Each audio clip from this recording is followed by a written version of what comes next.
Canal 12. Más visión en tu televisor.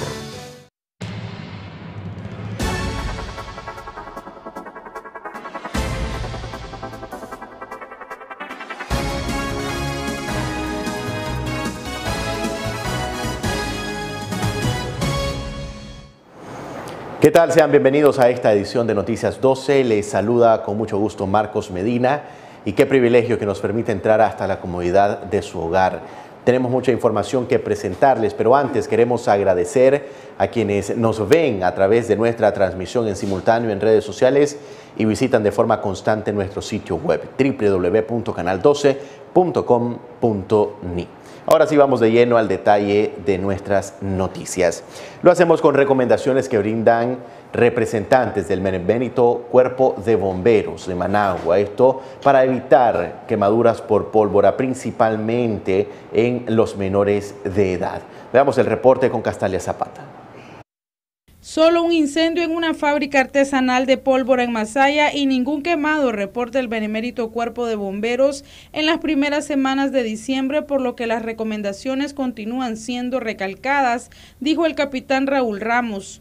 Por lo general, pues sabemos de que estamos en una temporada donde hay bastantes juegos pirotécnicos, igual pues mucha sobrecarga en los sistemas eléctricos de las viviendas, entonces por la mayor parte pues son incendios, ¿no? Que son los más comunes que se da en la temporada, ¿no? Debido pues al mismo descuido hay veces de las personas que manipulan lo que es pólvora y otros pues por descuidado de sobrecargar el sistema eléctrico en sus viviendas, ¿no? Bueno, este año pues en la ciudad de Masaya pues ya hubo el primer incendio en cuestiones pirotécnicas, ¿no?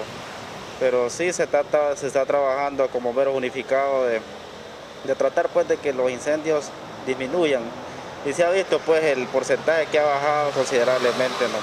El evento preventivo pues ha sido la parte fundamental de que bomberos unificados han tomado en cuenta y la población sobre todo pues ha hecho bastante caso. Pues sí, hay algunos que no acatan las medidas y en sus viviendas o en otros lugares pues originan incendios. El capitán Ramos mencionó cuántos bomberos están de cara a las festividades de diciembre y el trabajo que realizan en los puestos de pólvora. En el caso de los cuerpos bomberos unificados, estamos hablando de 700, 800 bomberos de que trabajan a nivel nacional, ¿no? Donde estamos en diferentes puestos de pólvora para iniciar. Hoy en día tenemos una unidad en los cuerpos bomberos unificados de pólvora en cada punto del país, ¿no? Por cualquier incidente que se dé, pues ahí nomás atacarnos. ¿Qué fue lo que pasó? Bueno, aquí en Managua tenemos varios puntos, ¿no? Donde podemos decir de que tenemos aquí en Mitrap, tenemos al lado de Huembe, aquí por el Recreo, al lado del Mayoreo. El sistema eléctrico que esté en buenas condiciones a diario, que siempre tengan agua almacenada en sus barriles, porque ellos tienen un depósito para almacenar agua, arena, y que su extintor portátil contra incendio esté en buenas condiciones a la hora que pueda suceder un incendio y pueda hacer el uso de extintor, pues podamos utilizar eso. Igual las personas que venden pólvora ahí están capacitadas para apagar pues esos principios de incendio en todo caso.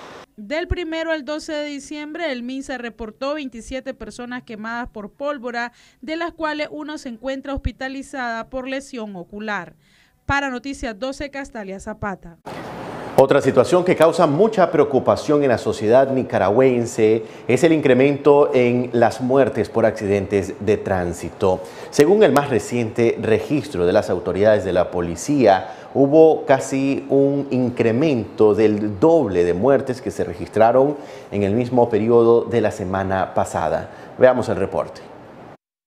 Desde la Jefatura de Tránsito Nacional se reconoce el incremento en el índice de muertes por accidentes en las vías, al menos en la última semana, y es que solamente entre el viernes y el domingo hubo al menos 10 muertos sobre las carreteras. Ocurrieron 847 accidentes de tránsito, resultaron 25 personas fallecidas y 51 lesionadas. En relación a la semana anterior, incrementaron en 11 las personas fallecidas. Las víctimas, 11 peatones, 9 conductores y 5 pasajeros. Las causas, 7 en estado de ebriedad y 6 en exceso de velocidad. Una de las muertes más dramáticas registradas este fin de semana fue el accidente que cobró la vida del motociclista Raúl Chévez, de 27 años, cuando participaba de una carrera organizada por la alcaldía de Ciudad Sandino.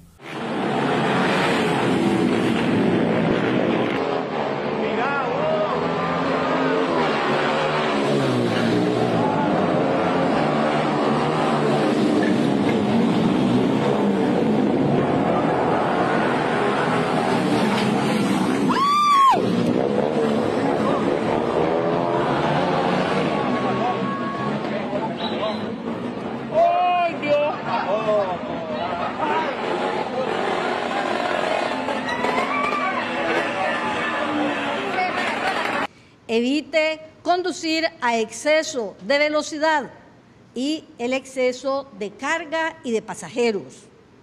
A los conductores, antes de iniciar el viaje, revise el estado técnico-mecánico de sus vehículos, luces, frenos, dirección y llantas.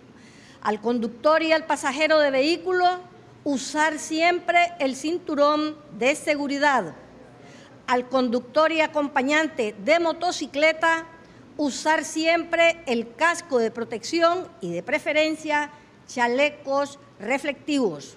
Marcos Medina, Noticias 12.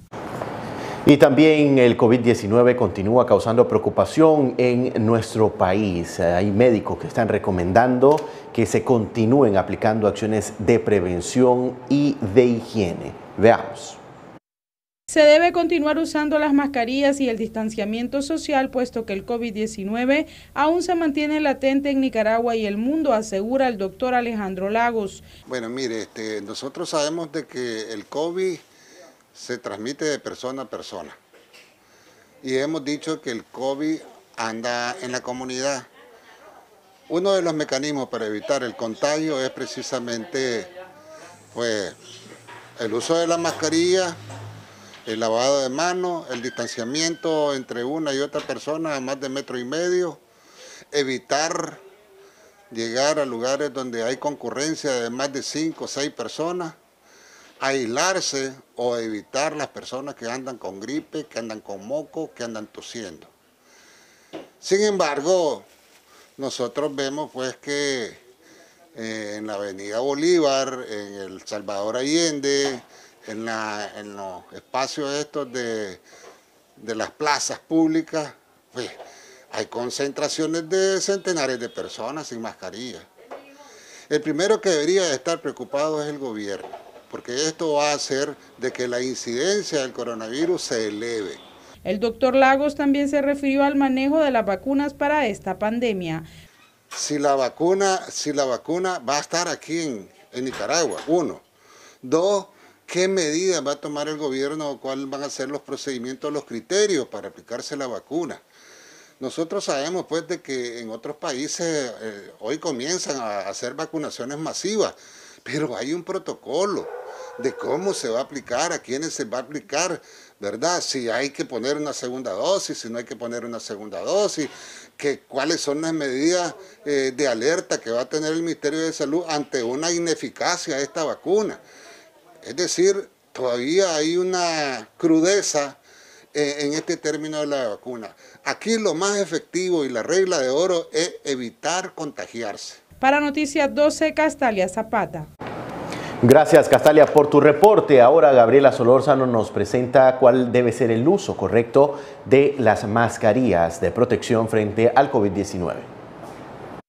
El Centro para el Control y la Prevención de Enfermedades brindó algunas recomendaciones para el uso efectivo de las mascarillas que ayudan a desacelerar la propagación del COVID-19. Dentro de las recomendaciones afirman que las personas de 2 años de edad o más deben usar mascarillas en entornos públicos y al estar con personas que no viven en su casa.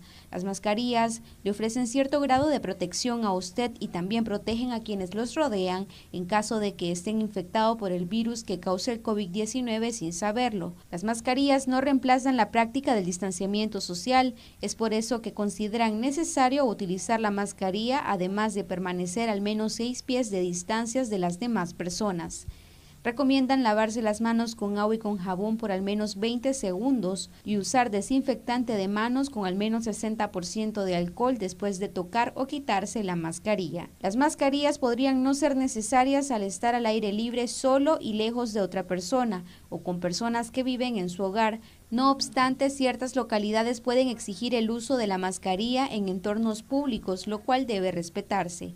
Al mismo tiempo afirman que el uso de la mascarilla debe hacerse incluso si no se siente enfermo, ya que esto se debe a que múltiples estudios han demostrado que las personas con COVID-19 que nunca presentaron síntomas y aquellas que aún no presentan síntomas también pueden lograr propagar el virus en otras personas. La función principal de utilizar la mascarilla es proteger a quienes los rodean en caso de que usted esté infectado pero no presente síntomas. Ciertas mascarillas funcionan mejor para ayudar a detener la propagación del COVID-19. Fuera de entornos de atención médica no se debe utilizar mascarillas de uso médico ni mascarillas de respiración N95, ya que deberían reservarse para trabajadores de la salud. Las mascarillas que se ajustan de forma adecuada son las indicadas cómodamente alrededor de la nariz y el mentón sin separarse demasiado de los dos lados. No se recomiendan las mascarillas que no se ajustan de forma adecuada o que mantienen una forma muy separada del rostro o demasiadas sueltas. Recomiendan las mascarillas realizadas con tela que permite la respiración como algodón y no se recomiendan las mascarillas realizadas con materiales que dificulten la respiración como plástico o cuero. Recomiendan las mascarillas realizadas con tela de tejido cerrado, es decir, telas que no se dejan pasar la luz al colocarlas frente a una fuente. No se recomiendan las mascarillas realizadas con telas de tejido suelto o tejidas, es decir, telas que pueden pasar la luz. Se recomiendan las mascarillas con 2 o 3 capas y no se recomiendan las mascarillas de una sola capa. Las mascarillas con bolsillo interno para filtro están totalmente recomendadas y las mascarillas con válvula de respiración o ventilación no las recomienda el Centro para el Control y la Prevención de Enfermedades. Para Noticias 12, Gabriela Solórzano. Gracias, Gabriela, y por supuesto usted debe tomar en cuenta esas importantes recomendaciones para proteger nuestra salud y la de nuestra familia. Vamos a continuar con más noticias. En asuntos económicos, hay productores que señalan que no hay ninguna justificación para que exista especulación o incremento en el precio de los frijoles. Veamos por qué. Javier Pasquier, presidente de FECODESA, afirma que no debería de haber incremento en el precio del frijol si hay suficiente. En el mercado se cotiza a 12.000 córdobas el quintal, cuando debería de costar unos 1.500. La producción de primera fue excelente, o sea, más de 1 millón de quintales. Nosotros nos consumimos en promedio unos 285.000 quintales. O sea, eso significa que con la producción de primera nos alcanza el consumo hasta diciembre, enero, solo con la cosecha de primera, ¿verdad? Entonces, a eso le sumamos, digamos, suponiendo pues que la cosecha de postrera se haya perdido la mitad, ¿verdad? Entonces estamos hablando de que nosotros tendríamos fácilmente todo el consumo hasta que salga el apante, que es en marzo. O sea que frijol hay. Lo que pasa es que como hubo una reducción en la postrera, ¿verdad?, en algunas zonas del 50%, en otras del 60%, entonces esto hace que mucha gente especule pues con el precio. Al productor ahorita le están pagando 1.200 córdobas, entre 1.000 y 1.200 córdobas por el frijol, y ya en el mercado ha llegado a 2.000 córdobas, entonces es casi el doble lo que ha subido, que no debería de subir, ¿verdad? Porque frijol hay y hay suficiente. El frijol debería de costar ahorita 1.500 córdobas, porque siempre hay un margen entre el precio del productor y el precio que se le da al consumidor. Si al productor le están pagando 1.200, pues un margen de 300 córdobas para el comerciante es bueno, pues. Pero no 1.000 córdobas, pues, y habiendo frijol suficiente para el consumo y para la exportación que hacemos normalmente. Pasquier agrega que dichos precios no se pueden regular en el mercado, ya que es amplio. Nosotros estamos en libre mercado, pues. ¿verdad? Aquí no se regula a cómo vende, a cómo compra, es el mercado el que regula, ¿verdad? Entonces, habiendo suficiente producción, no debería haber pues este tipo de problemas. Ahora, hay cierta presión también sobre este grano, sobre el frijol, por parte de Honduras, ¿verdad? Porque ellos también sufrieron. Entonces, eso puede estar presionando en algo el precio del frijol, pero a nivel del país, a nivel de la zona, la gente todavía sigue cosechando frijol. Noticias 12, Darlene Telles. Y la Unión de Productores Agropecuarios de Nicaragua, UPANIC, presentó también un proyecto donde apoyan a los pequeños productores que fueron afectados por el paso de los huracanes ETA y IOTA en varias zonas de nuestro país. Veamos el reporte. Al menos 220 pequeños productores de granos básicos ubicados en la zona de impacto de los recién pasados huracanes fueron beneficiados por el programa de productor a productor, una iniciativa de UPANIC. Nosotros entregamos estos paquetes tecnológicos a 120 productores en la zona de Matagalpa y Jinotega y entregamos en Ciuna para 100 productores que pudieran recuperar algo de lo que se había perdido. En ese sentido, el total de libras que nosotros, de quintales que nosotros entregamos de semilla certificada más insumos, fue de 130 quintales de semilla certificada. Y esto es lo interesante de cómo le tenemos que agradecer como nicaragüenses a este sector de pequeños productores, que es en manos de quién está la producción de frijoles. Nosotros entregamos 130 quintales de semilla y estos pequeños productores van a generar 5.500 quintales de frijoles para el consumo de los nicaragüenses y así garantizar la seguridad alimentaria. Pues entonces ese es el esfuerzo, además de que nosotros y nuestras organizaciones, COSEP, UPANIC y todas sus cámaras estamos apoyando en dar algún tipo de alimentos para que las personas puedan sobrevivir el paso de huracán. Nosotros como UPANIC y representantes del sector agropecuario en Nicaragua consideramos de suma importancia el también promover que podamos multiplicar esta producción para garantizar esta producción de apante, que es el último ciclo del año, para poder mantener unos precios estables en el mercado y garantizar de esta manera la seguridad alimentaria de todos los nicaragüenses. Vargas indicó que este proyecto es semilla y que esperan continuar el próximo año para el inicio del ciclo agrícola 2021. Mira, nosotros en este fue un proyecto y fue una semillita, un grano de arena en la inmensidad del mar de daños que ocasionaron estos dos huracanes, pero sí nosotros estamos trabajando para llevar esto para el ciclo de primera del año que viene, a ver si podemos hacer algo parecido. Esta fue, como te dije, fue algo de emergencia y al mar y a la playa de daños que ocasionaron el paso de estos dos huracanes, fue un granito de arena en este mar de problemas que tenemos, pero sí creemos que fue súper interesante, va a ser importante de ahora darle seguimiento a ver cómo se comporta esto, porque además nosotros utilizamos los protocolos correctos para incrementar la productividad en esta siembra, pues entonces pues llevaba fertilizantes, llevaba insumos, para poder ir y colocando y haciendo todo como tiene que ser para poder llegar y producir hasta 30 quintales pues, de frijoles por manzana, pero nosotros en el promedio que tenemos son 25 quintales por manzana la producción de frijoles esperada, pues proviendo todo el protocolo de siembra que entregamos, y deberíamos de llegar a 5.500 quintales de producción producto de esos 130 quintales de semilla certificada que entregamos. Entonces, Marcos Medina, Noticias 12. Siempre sobre temas vinculados a la economía familiar. Desde el movimiento comunal se está recomendando a la ciudadanía a implementar un plan de gastos y, por supuesto, priorizar lo esencial en la dieta de los nicaragüenses. El movimiento comunal orienta a que en los hogares se implemente un plan de gastos en esta temporada en donde se prioricen la salud y educación, dijo Enrique Picado. Sí, a nosotros nos parece que el tema del gasto de familia, el gasto de hogar, es un tema clave que tiene que ver con todos los derechos o con todas las responsabilidades que tenemos en el hogar.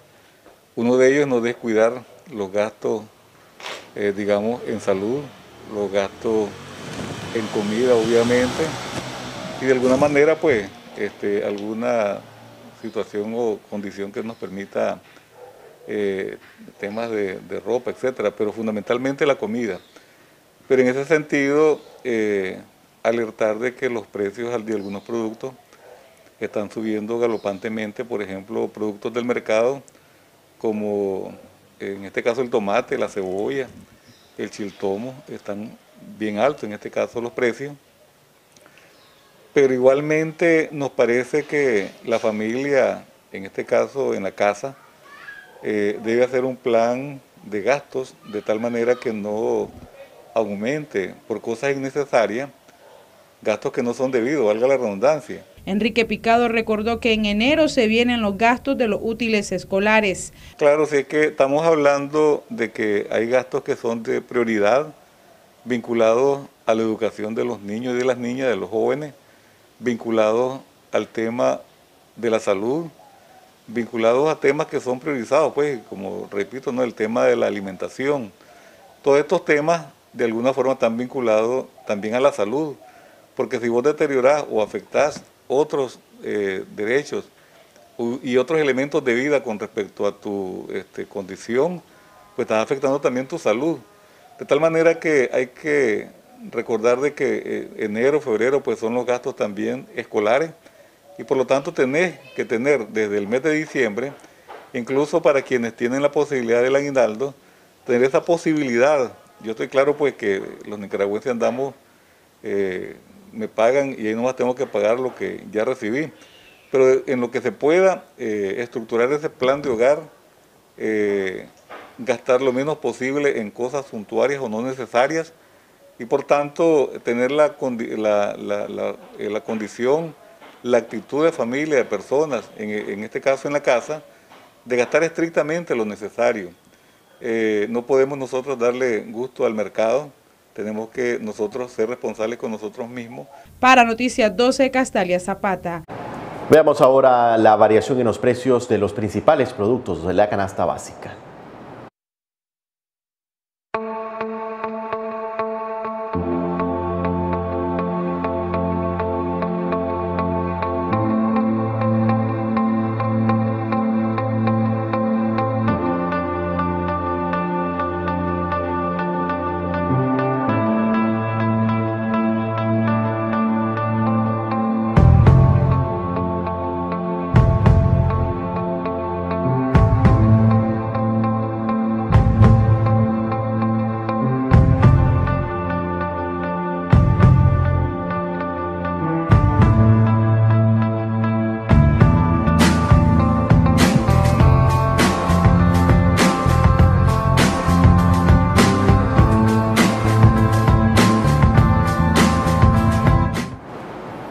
Vamos a hacer nuestro primer corte comercial. Al regresar le tenemos información sobre sanciones que pudieran llegar sobre la presidencia de Daniel Ortega. Además, el discurso confrontativo que ha pronunciado Daniel Ortega en una cumbre de países de izquierda. Los detalles al volver.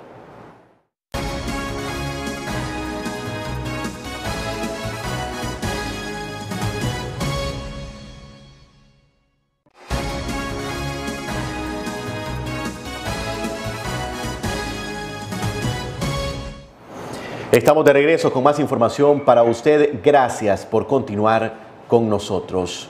Hay analistas como José Dávila, por ejemplo, que asegura que este 2020 fue un año muy contundente por las sanciones que se aplicaron a las autoridades del gobierno de Nicaragua. El 2021 podría ser similar si no se busca una solución política a la crisis de nuestra nación. Veamos. Las presiones internacionales no se van a detener en contra del gobierno de Nicaragua, sobre todo porque el próximo año es electoral, dijo el analista José Dávila. Porque la comunidad internacional viene pidiendo unas elecciones libres, adelantadas, no las adelantaron, van a crecer. Ahorita está la amenaza de directamente sanciones de la Unión Europea para Ortega y su esposa. Está la amenaza de que cierre el CAFTA a Estados Unidos. de que cierre el acuerdo de asociación con Europa, y eso sería grave para el país. Entonces el gobierno sigue cerrado, pero con motivo de las elecciones, la presión internacional va a continuar, porque la comunidad internacional ve en unas elecciones libres la posibilidad de resolver la crisis, en que el pueblo puede escoger al gobierno que prefiere, a un gobierno legítimo que inicie la reconstrucción del país. De tal forma que yo pienso que la presión internacional se va a aumentar el próximo año, porque estamos ante la oportunidad de que haya un cambio pacífico, civilizado en Nicaragua por medio de unas elecciones libres. La comunidad internacional no ha perdido de vista a Nicaragua desde hace 2 años y continuará con los ojos puestos sobre el país. Dávila afirma que desde el 2018 el gobierno continúa violando los derechos humanos de los nicaragüenses. Comenzó desde entonces pidiendo diálogo, dando declaraciones continentales, haciendo llamados al diálogo, y el gobierno nunca escuchó eso. Luego todavía aumentaron las presiones, vinieron las sanciones de Estados Unidos, las amenazas de la OEA de desconocerlo, las presiones de la Unión Europea, y sin embargo el gobierno tampoco atendió. Las presiones internacionales no han bajado desde entonces, a pesar de la cerrazón. Vino la pandemia y el gobierno de Ortega minimizó la pandemia, creando una crisis sanitaria, y la presión internacional creció, haciéndole un llamado a que aceptara las recomendaciones de la OMS y la OPS, y tampoco las atendió. Finalmente las atendió porque iba a conseguir dinero, unos préstamos. Noticias 12, Darlene Telles. Y el presidente Daniel Ortega, en su participación durante la cumbre ALBA TCP, pronunció un discurso para muchos confrontativo contra la Unión Europea. Incluso los acusó de fascistas. Veamos. Una Europa dominada cada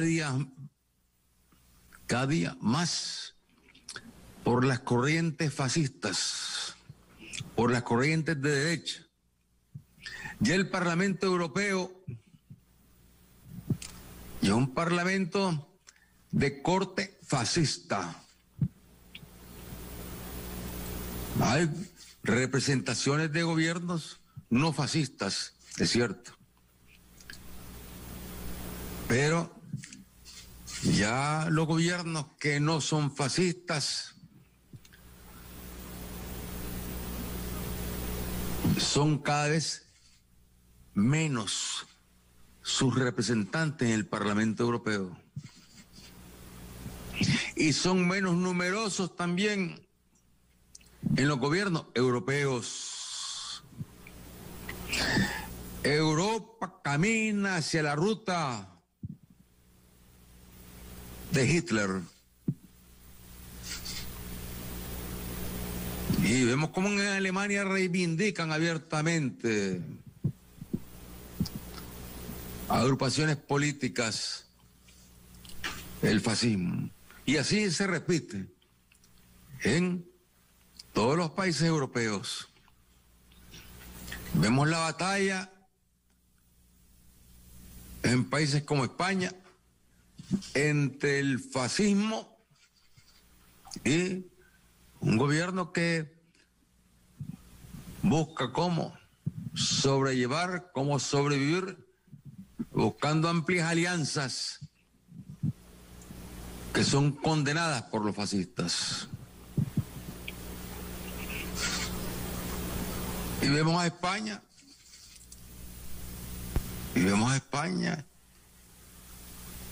y ya no digamos Inglaterra, que ya está de salida de la Unión Europea. Lo vemos totalmente, bueno, en una situación en la que no les queda otro camino más que sumarse a las decisiones que toman las mayorías fascistas. Bien, vamos a continuar con más informaciones para usted. Y esta mañana Carlos Fernando Chamorro emitió un pronunciamiento en ocasión del segundo aniversario de confiscación de sus medios de comunicación. Chamorro fue golpeado o sacado a empujones de la zona por parte de autoridades policiales. Veamos el reporte. Nunca han podido callar las ideas críticas, nunca han podido matar la verdad y no lo van a lograr. Este lunes se cumplen 2 años de confiscación de Confidencial. A este lugar se presentó Carlos Fernando Chamorro y cuando demandaba la devolución de dicho medio, agentes policiales llegaron y lo sacaron a empujones. De esta semana, Confidencial, esta noche,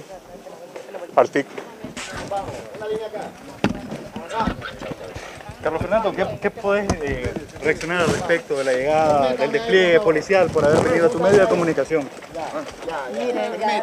No golpeen. Estamos haciendo una conferencia de prensa con respeto. Oficial.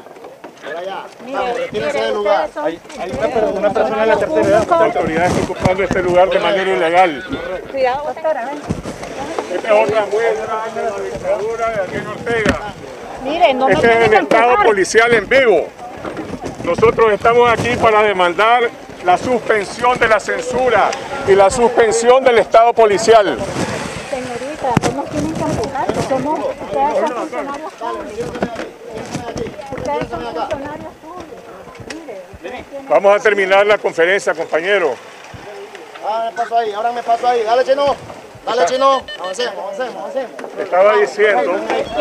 Mire, oye. Ahí nomás. Dale, Chino. ¿Tiene otra pantalla? Dale, Chino. Aquí una línea. Ya lo estamos sacando.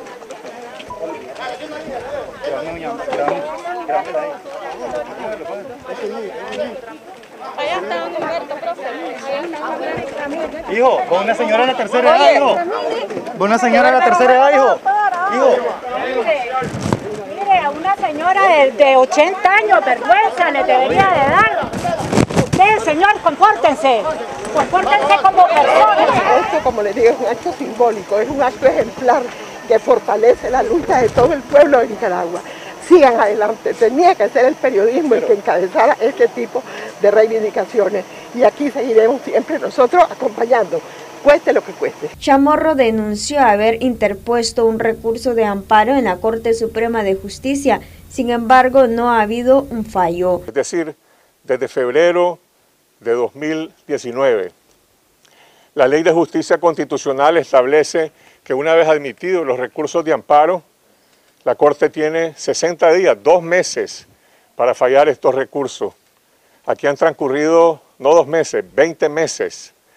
Todos recordaremos cuando a inicios del año pasado el magistrado Francisco Rosales, en un tono arrogante, prepotente, farsante, dijo: ahí están los recursos y van a ser fallados próximamente. Los recursos no han sido fallados porque los magistrados no han recibido una orden política del jefe supremo de la Corte Suprema de Justicia, que es el presidente Daniel Ortega.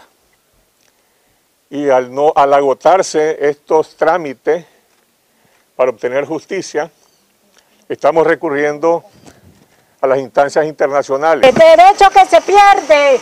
Gracias, doña Vilma, gracias. Noticias 12, Darlene Telles.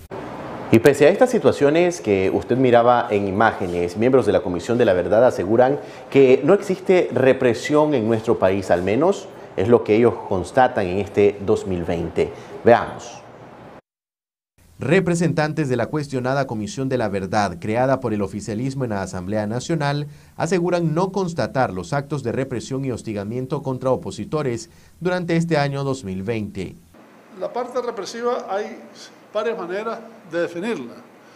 Yo la estaba haciendo con relación a los sucesos y a la calidad de sucesos que se desarrollaron a partir de abril. Desde esa perspectiva no ha habido ninguna situación igual, una diferencia cualitativa.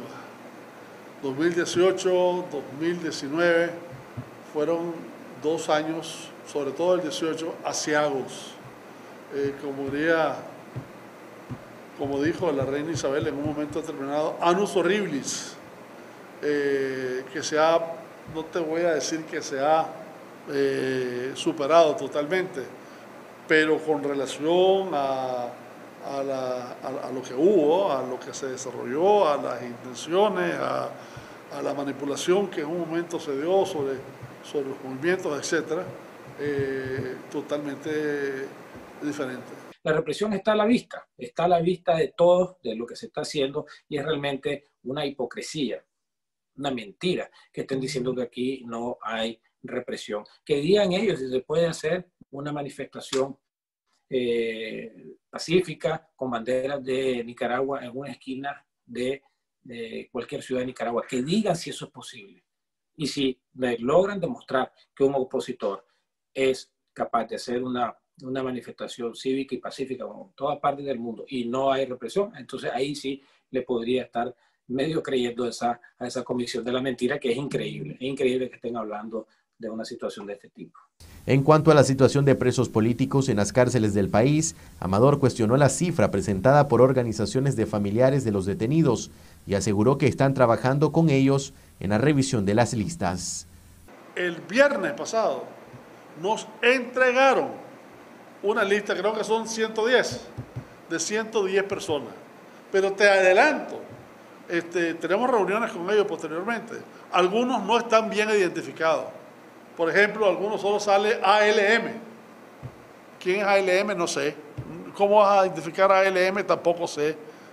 Hay algunos tipos de esos que habría que mirarlo con detalle. Pero nos dieron una lista recién el viernes.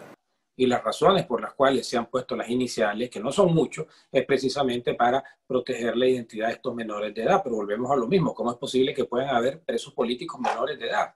Entonces, ellos se están agarrando de algo sin fundamento, porque la verdadera razón por la cual se han puesto sus iniciales es solamente para protegerlos. Pero están y fueron y son presos políticos en el contexto de las manifestaciones políticas. Pero de nuevo, podemos ir nombre por nombre, caso por caso. Tenemos los 110 casos con iniciales o sin iniciales y podemos demostrar de que son presos políticos. Marcos Medina, Noticias 12. Hay algunos abogados que denuncian retardación de justicia en el caso de los recursos por inconstitucionalidad que se han interpuesto contra la ley de agentes extranjeros. Veamos. En estos últimos días, distintos ciudadanos y organizaciones han interpuesto recursos por inconstitucionalidad en contra de leyes como la de ciberdelito y la ley de agentes extranjeros. Sin embargo, algunos creen que se está realizando retardación de justicia con este recurso. Los recursos de inconstitucionalidad que hemos visto que últimamente se están presentando en la Corte son en contra de las recién aprobadas ley de agentes extranjeros y la ley de ciberdelito. El recurso de inconstitucionalidad es un recurso que está establecido en nuestra legislación y va dirigido en contra de toda ley, decreto o reglamento que se oponga a lo que establece la Constitución política y el cual pues puede ser presentado por cualquier ciudadano. En este caso hemos visto que ha sido presentado por diversidad de ciudadanos y grupos y sectores de la sociedad civil. Lo que sucede es que una vez que están siendo presentados no se les está dando el trámite de ley. Entonces lo que se violenta es la celeridad procesal y la falta de acceso a la justicia de parte de los ciudadanos. Aquí lo que se logra por parte de los ciudadanos que están presentando un recurso por inconstitucionalidad es dejar constado por las vías legales que están haciendo uso de los mecanismos legales correspondientes. Eileen Cruz dijo que lo importante de estos recursos, a pesar que son engavetados en la Corte Suprema de Justicia, es que los ciudadanos al menos dejan claro a la comunidad internacional que agotaron las instancias internas y que aún así no tienen respuestas. Que es útil a nivel internacional es que los ciudadanos nicaragüenses que están presentando el recurso de inconstitucionalidad están dejando constado que están agotando las vías internas en Nicaragua y que no están obteniendo ninguna respuesta en este caso de uno de los poderes del Estado, que es el Poder Judicial, ante quien se está presentando ese recurso de inconstitucionalidad por Ministerio de Ley. Para Noticias 12, Castalia Zapata. Según el abogado Kenneth Hernández, los aguinaldos de algunos trabajadores se vieron afectados por las demandas de pensión alimenticia que tienen pendientes. Veamos. El abogado Kenneth Hernández dio a conocer que los aguinaldos se vieron afectados, sobre todo por aquellas personas que pasan una pensión alimenticia. El 13º mes o aguinaldo es un salario extraordinario, es un ingreso extraordinario y por ende es afectado por las pensiones de alimento. Así que toda persona que está obligada a dar alimento por el concepto pues, de las pensiones de alimento, porque tiene una carga alimentaria, en esta temporada tiene que dar también lo que son los aguinaldos, tiene que dar el doble de lo que da normalmente en una mensualidad. Entonces, si esta persona está obligada por sentencia o tiene algún acuerdo, ya sea en sede administrativa, en el Ministerio de la Familia o en una sede notarial, y en esta temporada él incumple, ¿verdad? Él incumple con lo que es el pago de la pensión de alimentos, entonces la persona quien recibe puede recurrir a los tribunales de familia a ejercitar el derecho de ejecución de sentencia o ejecutar a esta persona para obligarlo a que pague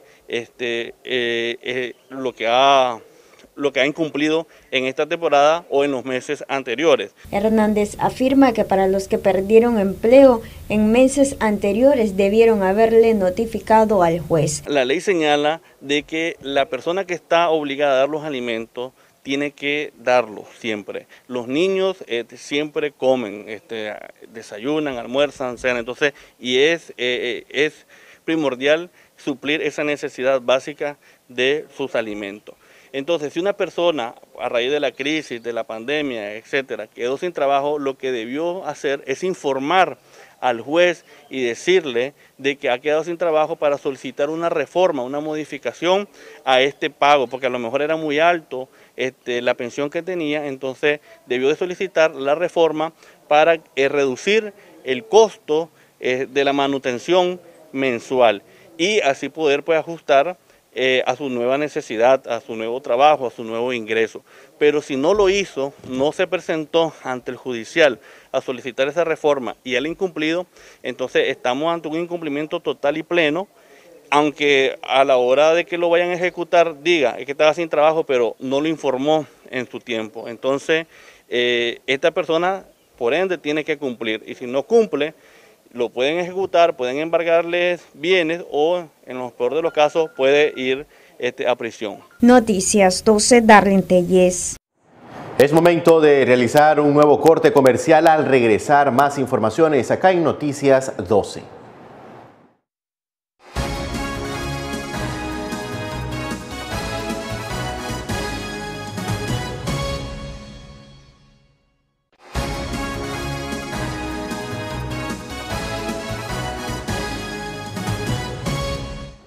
Estamos de regreso con mucha más información para usted. Somos Noticias 12.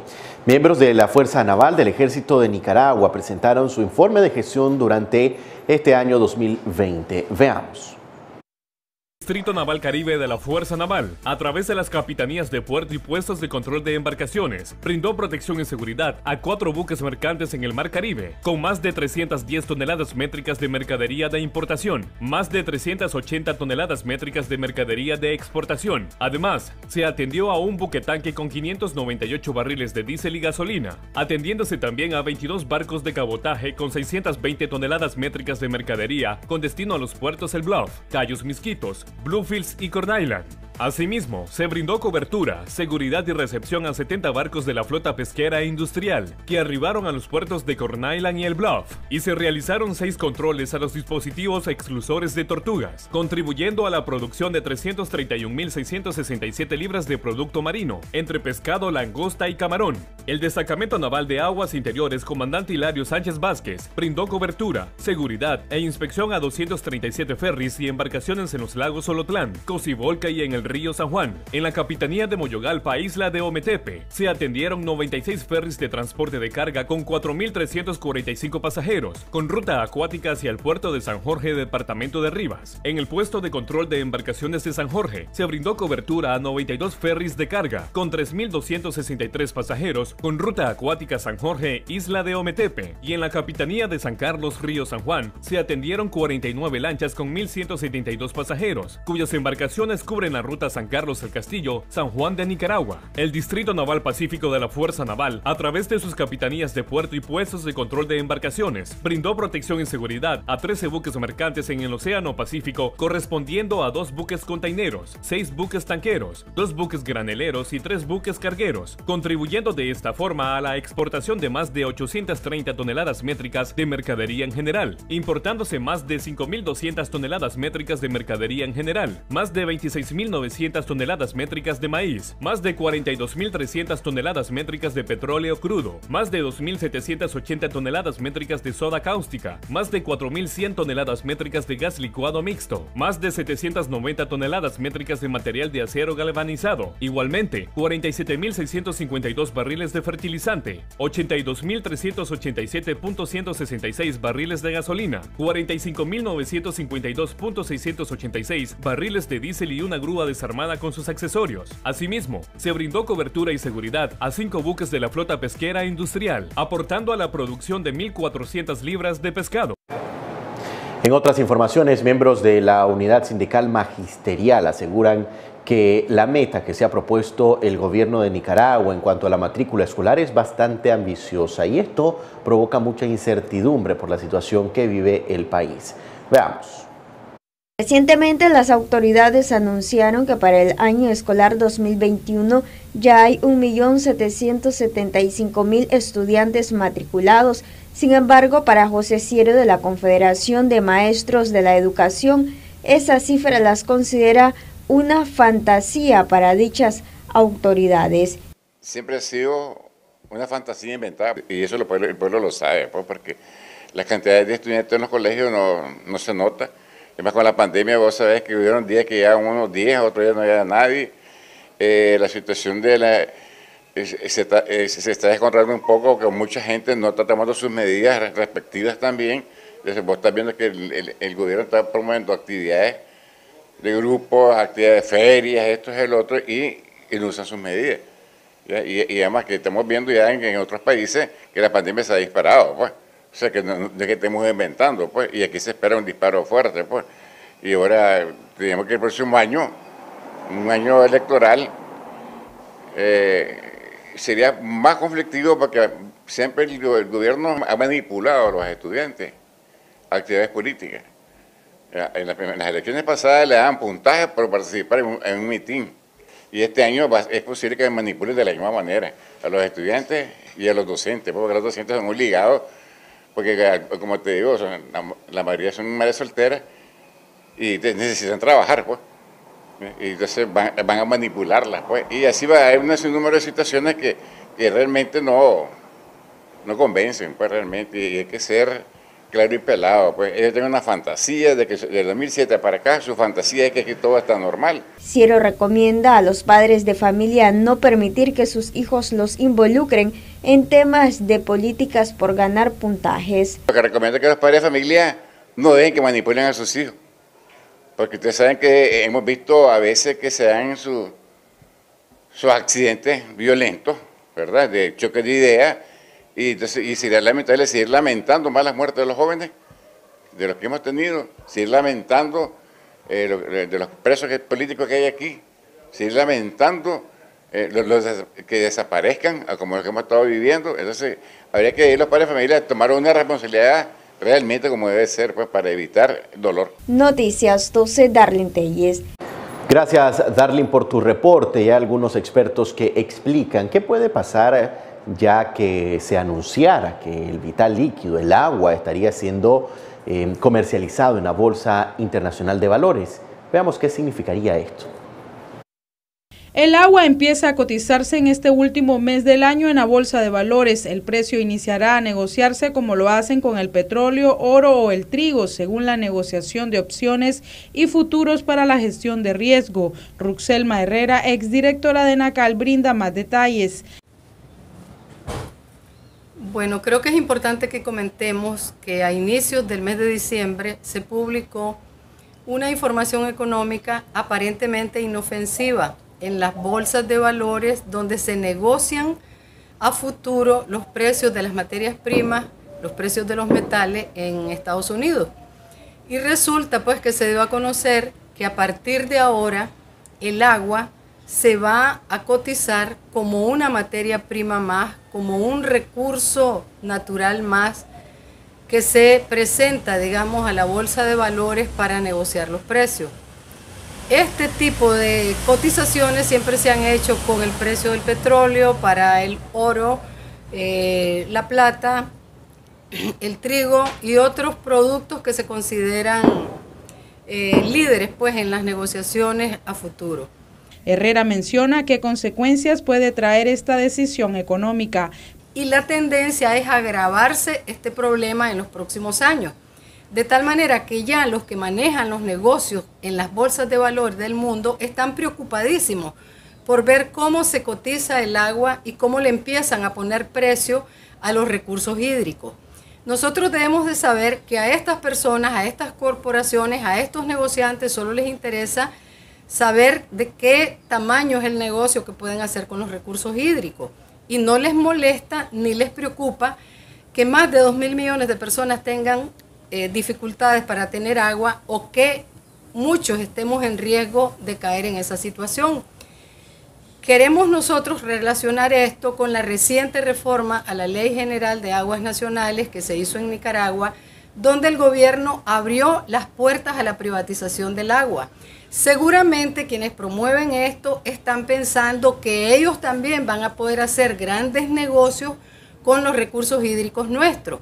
En oposición a esa tendencia, a ese interés, nosotros tenemos que pronunciarnos en contra de la privatización del agua. Para Noticias 12, Castalia Zapata.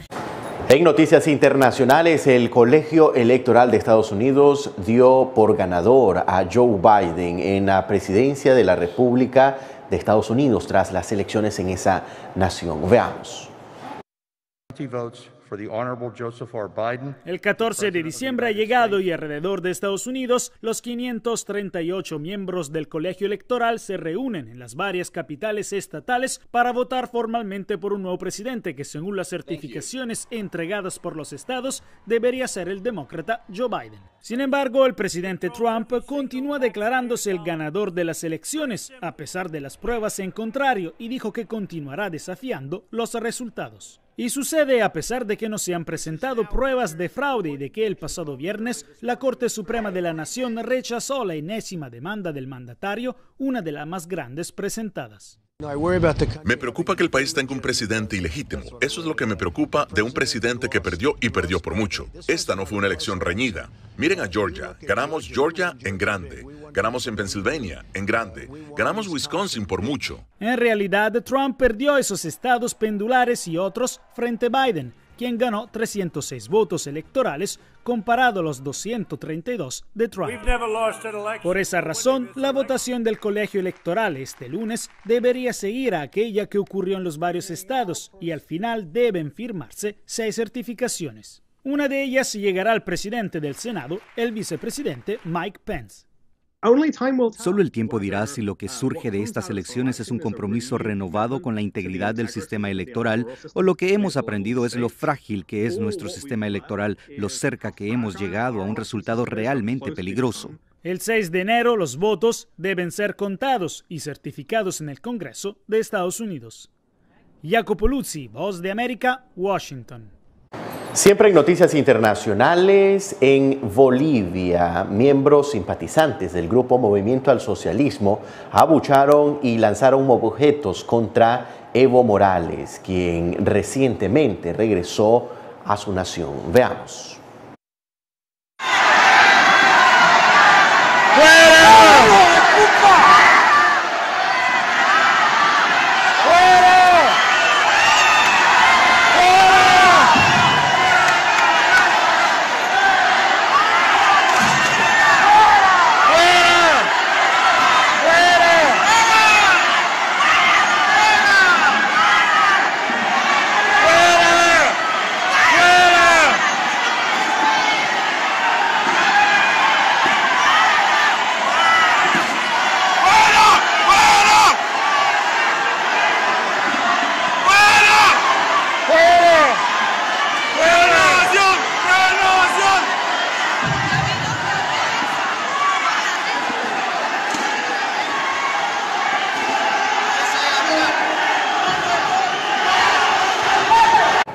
Muy bien, eso fue lo que le sucedió al expresidente de Bolivia, Evo Morales. Sus mismos simpatizantes del partido Movimiento al Socialismo ahora lo desprecian tras regresar a su nación.